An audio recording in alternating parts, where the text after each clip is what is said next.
مولانا محمد معدن الجود والکرم وآلہ واصحابہ الکرام وابنہ الکریم وبارک وسلم صلاۃ دائمۃ سرمدا ابدا۔ عزیزان گرامی وقار، میں یہ چاہتا ہوں جہاں پر آ کر ہم رکے تھے وہیں سے ہم پھر آگے بڑھتے ہیں۔ ہم رکے تھے کہاں آ کر؟ کچھ دیر کی خاموشی ہے، اس کے بعد ہم آگے بڑھتے ہیں، اس لیے کہ مجھے کوئی شعر اب یاد کرانے کی ضرورت نہیں اور نہ ہی کسی کے سامنے کچھ بولنے کی ضرورت ہے۔ حالات تو ایسے تھے کہ جو نان مسلم تھے وہ بھی ہمیں جیل میں دیکھ کر یہی کہتے تھے کہ آپ ہی نے کہا یہ فلاں بات۔ ہم نے کہا اللہ تبارک و تعالیٰ نے تم کو بھی یاد کرا دیا۔ میرے عزیزوں، ستیزہ کار رہا ہے ازل سے تا امروز، شرار بو لہبی سے چراغ مصطفی بھی۔ یہ آج کل کے معاملات نہیں، ابتدا سے حق اور باطل کے معرکے ہوتے رہے۔ لیکن ایک بات میں آپ سب کو بتانا چاہتا ہوں، مظفر کو مقید نہ سمجھ اے سیاد۔ سیدنا مظفر حسین کچوچوی رحمۃ اللہ تعالی علیہ جیل گئے تھے، قید میں تھے، تب انہوں نے یہ شعر کہا تھا کہ مظفر کو مقید نہ سمجھ اے سیاد، میری یہ اسیری بھی سنت آبائی ہے، میرے آبا و اجداد کی سنت ہے جس پر میں عمل کر کے آ رہا ہوں، میرے بزرگوں کی یہ سنت تھی۔ بہرحال جن کو جس راستے سے مجھے گزارنا تھا، لوگوں کے دلوں میں یہ ٹھنڈک تھی شاید کہ زبان بند کر کے چند دنوں کے لیے قید کر دیا جائے، مگر میرا عقیدہ یہ تھا کہ اللہ تبارک و تعالی جب تک چاہے کہ کوئی اس کے لیے پابندی نہیں لگا سکتا۔ وَإِن يَمْسَسْكَ اللَّهُ بِضُرٍّ فَلَا كَاشِفَ لَهُ إِلَّا هُوَ۔ رب تعالیٰ فرماتا ہے اگر اللہ تعالیٰ تمہیں کوئی مصیبت دے تو اس کے علاوہ کوئی ٹال نہیں سکتا۔ وَإِن يَمْسَسْكَ اللَّهُ بِخَيْرٍ فَلَا رَادَّ لِفَضْلِهِ، اور اللہ کسی کو بھلائی دے دے تو پھر اس کو روک بھی کوئی نہیں سکتا۔ مولا تبارک و تعالیٰ اگر کسی کو کوئی مقام عطا کر دے تو ہزاروں کیڑوں کے پھڑپڑانے سے وہ مقام ختم بھی نہیں ہو سکتا۔ اللہ تبارک و تعالیٰ جس کو بڑھانا چاہے اس کے لیے کوئی راستہ رکاوٹ نہیں بن سکتا۔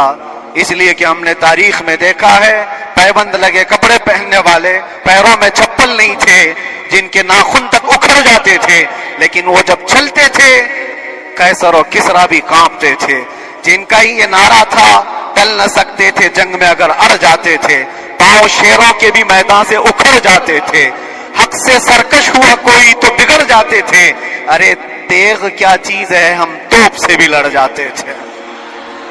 یہ وہ صحابہ کرام اور اسلاف کرام، ان کا یہ معمول تھا۔ بظاہر ان کے پاس کوئی اسباب نہیں تھے لیکن اللہ کی مدد تھی، وہ پانی کی طرح بہتے ہوئے چلے گئے، نہ چٹانوں نے ان کا راستہ روکا، نہ دریاؤں نے ان کا راستہ روکا، وہ جس طرف سے جاتے تھے اللہ تعالیٰ ان کے لیے راستے بناتا تھا۔ عزیزان گرامی وقار، کون ہے وہ جو دریائے دجلہ میں اپنے گھوڑے دوڑائے تھے؟ کون ہے وہ جو دریا میں اپنی کشتیاں ڈال کر جلا دیا تھا کہ واپس جانے کا کوئی تصور نہ ہو؟ یہ سب میرے مصطفیٰ کریم کے دیوانوں کی ہی بات تھی۔ اسی لیے آج بھی دنیا گھبراتی ہے تو شانے لوگوں سے نہیں، دیوانوں سے ہی گھبراتی ہے۔ بہت زیادہ چالاک رہنے والوں سے نہیں، دیوانوں سے دنیا گھبراتی ہے، اس لیے کہ دنیا کو پتا ہے، دنیا جانتی ہے کہ دیوانہ کہاں دیکھتا ہے کسی کو پتا نہیں۔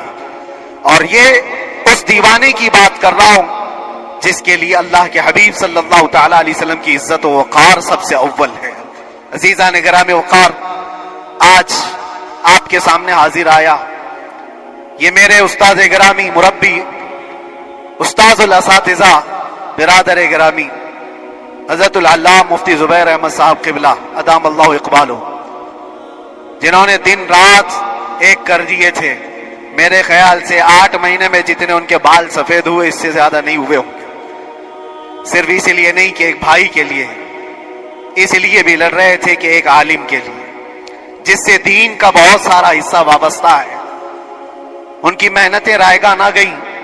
بہت سارے میرے احباب و اقربا، خاص طور پر مدن پورہ اور وکرولی سے، جنہوں نے اپنے گھر بار چھوڑ کر میرے لیے دوڑتے بھاگتے رہے، اللہ رب العزت اس بات کا شاہد ہے، ایک ایک دن اندر میں نے سب کے لیے دعائیں کی ہیں، اور ایسا نہیں کہ کوئی دن بھولا جاتا، اور باہر کی ہمیشہ یہ خبریں آتی رہتی کہ حالات کیسے کے کیسے ہوتے جا رہے ہیں۔ کبھی اگر گھبراہٹ اور بے چینی ہوتی تو میرے عزیزوں صرف ایک ہی بات ہمارے پاس تھی علاج کے لیے، ایک ہی علاج تھا۔ جب بے چینی بڑھ جاتی، اپنوں سے رابطہ نہیں ہو پاتا اور کسی کے خبر نہ پہنچتی، کھانے پینے کی تکلیفیں، رہنے سہنے کی مصیبتیں جب سر پر آتی تو ایک ہی علاج تھا، ان کے نثار کوئی کیسے ہی رنج میں ہو، ان کے نثار کوئی کیسے ہی رنج میں ہو، جب یاد آ گئے ہیں سب غم بھلا دیے ہیں، جب یاد آ گئے ہیں سب غم بھلا دیے ہیں۔ اس رسول محترم صلی اللہ تعالی علیہ وسلم کا احسان عظیم ہے، بار بار مجھے یہ احساس ہوتا رہا، پوری دنیا اگر چھوڑ دے مگر یقین تھا آمنہ کا لال کبھی نہیں چھوڑے گا، اور چھوڑا بھی نہیں، اور چھوڑا بھی نہیں۔ ہر رات جو ہمارا معمول تھا، ہم نے جو دیکھا، ہماری پچھلی زندگی میں ہم نے اتنے عجائبات نہیں دیکھے ہوں گے جو 8 مہینے کے اندر ہم نے دیکھے۔ نبی پاک صلی اللہ تعالی علیہ وسلم کے انعامات و اکرامات، رب تبارک و تعالیٰ کی مدد سے دل مضبوط ہوتا ہے۔ عزیزان گرامی، ہم نے تو وہاں ایسے لوگوں کو دیکھا جو ڈپریشن کا شکار ہو کر کافر بھی ہو گئے، اور حالات سے گھبرا کر کے وہ انکار کر بیٹھے، کوئی خدا نہیں ہے، کوئی مدد نہیں آتی ہے۔ ایسے حالات وہاں دیکھے، لیکن ان حالات میں بھی اللہ تبارک و تعالیٰ کی مدد ساتھ رہی۔ رسول پاک صلی اللہ تعالیٰ علیہ وسلم کا انعام و اکرام یہ تھا کہ جس طرح سے گئے تھے اسی طرح سے واپس بھی آئے، جس طرح سے گئے تھے ویسی واپس آئے، اور نہ میرے مصطفیٰ نے باہر میری عزت میں کمی کی، نہ اندر عزت میں کمی کی، کہیں پر بھی نہیں۔ الحمدللہ، جس شان کے ساتھ رسول پاک صلی اللہ تعالیٰ علیہ وسلم اپنے چاہنے والوں کو رکھتے ہیں، وہ میں نے دنیا میں دیکھا، اور پھر یہ عرض کیا، آقا آج آپ کی عزت پر بات کرنے والے کو چاہے وہ 1000 کال کوٹری کے اندر ہو، آپ عزت کے ساتھ بٹھاتے ہیں، تو پھر قیامت کے دن اس کی عزت کا کیا حال ہوگا؟ عرش حق ہے مسند رفعت رسول اللہ کی، دیکھنی ہے حشر میں عزت رسول اللہ کی۔ میرے عزیزو، ایک بات کو طے کر کے چلو، انہیں جانا، انہیں مانا، نہ رکھا غیر سے کام، للہ الحمد میں دنیا سے مسلمان گیا۔ اس ایک بات میں جو عزت ہے، دنیا کے کسی مقام و منصب اور مرتبے میں عزت نہیں ہے۔ اور حالات دنیا انشاءاللہ میں سناتا رہوں گا، اللہ تبارک و تعالیٰ جب تک یہ زبان رکھا ہے حق بولتے رہیں گے اور سناتے رہیں گے، اور بھی حالات آپ کو انشاءاللہ العزیز آگے سناتے رہیں گے۔ لیکن آج خصوصیت کے ساتھ میں جمعہ کے لیے اسی لیے حاضر آیا کہ یہاں کے لوگ پل پل یاد کرتے رہے۔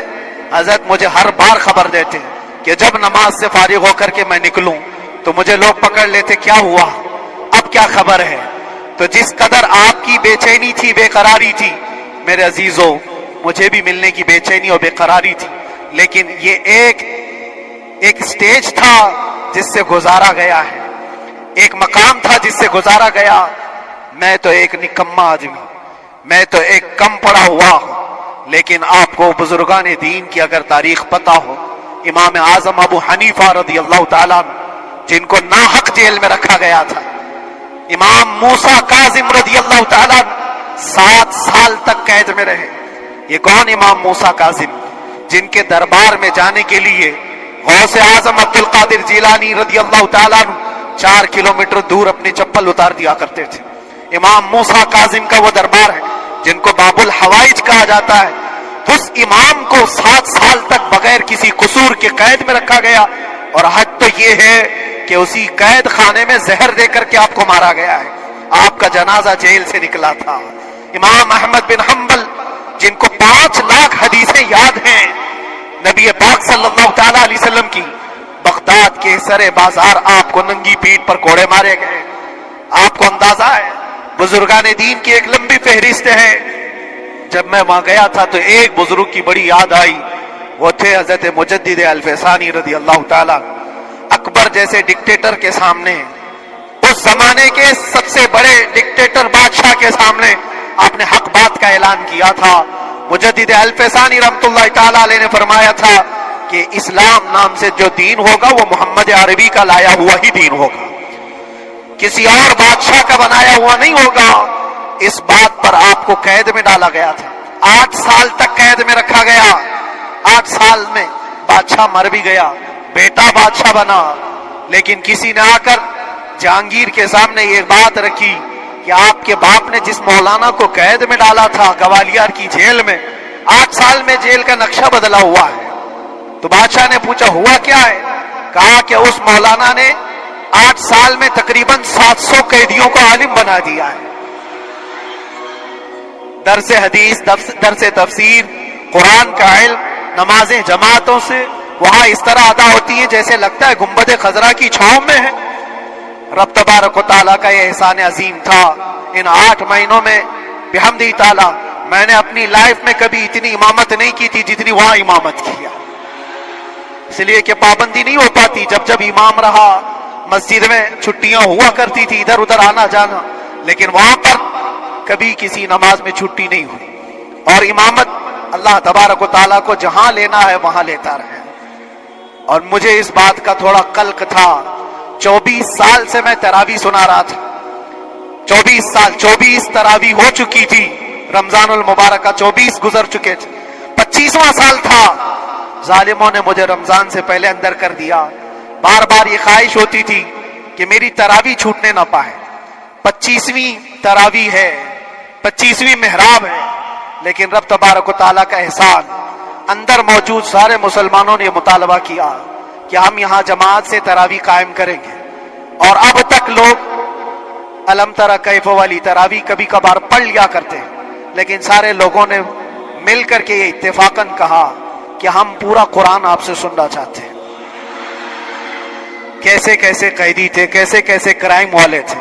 میں نے کہا آج میں ایک دن پڑھاتا ہوں، ایک پارہ پڑھوں گا، آپ کو اگر لگے تو بتا دینا، بھاری پڑ جائے، کیونکہ لوگ سارے کرمنل ہیں اور کئی طرح کے جرائم کیے ہوئے لوگ ہیں۔ نماز دین سے کہاں زیادہ رشتہ، کہاں ہو سکتا ہے یہ گھبرا کر بھاگ جائیں۔ ایک دن پڑھاؤں گا، اگر آپ کو لگے تو بول دینا، نہیں تو کل سے الحمد للہ۔ پہلے دن تراویح پڑھا ہے، دوسرے دن سارے لوگوں نے کہا آپ نے ایک پارہ پڑھایا ہے، سحری تک بھی پڑھائیں گے تو انشاءاللہ کھڑے رہیں گے۔ یہ جو استقامت، یہ ساری چیزیں دلوں کا جمع ہونا اور ہماری طرف دلوں کو پھیر دینا بغیر اللہ کی مدد کے نہیں ہوتا، رسول پاک صلی اللہ تعالی علیہ وسلم کے کرم و احسان کے بغیر نہیں ہوتا۔ وہ تراویح بھی پڑھتے رہے، تفسیر قرآن بھی سنتے رہے اور قرآن کی تعلیم بھی لیتے رہے۔ پھر مجھے اندازہ یہ ہوا کہ رب تبارک و تعالیٰ کی منشا یہ تھی کہ ہماری تراویح کی محراب کی سلور جبلی جیل کے اندر ہو جائے۔ مجھے اس بات کا کوئی قلق نہیں رہا کہ میری کوئی چیز چھوٹ گئی ہے۔ ہاں، عید، بقرعید، محرم، یہ تمام چیزیں لوگوں کی یاد تو رہتی، رشتہ دار، احباب اقربا کی یاد، لیکن اللہ کی مرضی، میرا رب تبارک و تعالیٰ جو پسند کرے اس میں ہم راضی ہیں۔ اگر مولا یہ چاہتا ہے کہ میں تنہا پڑھوں تو اس کی رضا میں ہم راضی ہیں، اگر وہ چاہتا ہے کہ مجمع ہزاروں میں ہم نماز ادا کریں تو اس کی مرضی پر ہم قائم ہیں۔ عزیزان گرامی وقار، صبر اور سکون کے ساتھ جو حالات گزرے اس میں سب سے بڑا کردار آپ سب کی دعاؤں کا ہے، سب کی دعاؤں کا۔ مشائخ، سارے پیران اعظام، تمام سلاسل کے اور ہر مسجد کے امام اپنے محراب اور منبر سے جو دعا کرتے رہے، یہ سارا ذخیرہ میرے لیے اتنا بڑا ہے جس کو میں بیان نہیں کر سکتا۔ ہر ایک کی جانب سے دعائیں، عورتوں بچوں کی طرف سے منتیں، روزے، نہ جانے کیا کیا کر لیا۔ پھر مجھے اندازہ ہوا کہ صرف اپنے آرام اور اپنے راحت کے لیے پھڑپھڑانے سے کچھ نہیں ہوگا۔ رب تبارک و تعالیٰ یہ چاہتا ہے کہ پوری امت مل کر کے اس فقیر کے لیے دعا کرے، اور اللہ تعالیٰ کو جب تک منظور تھا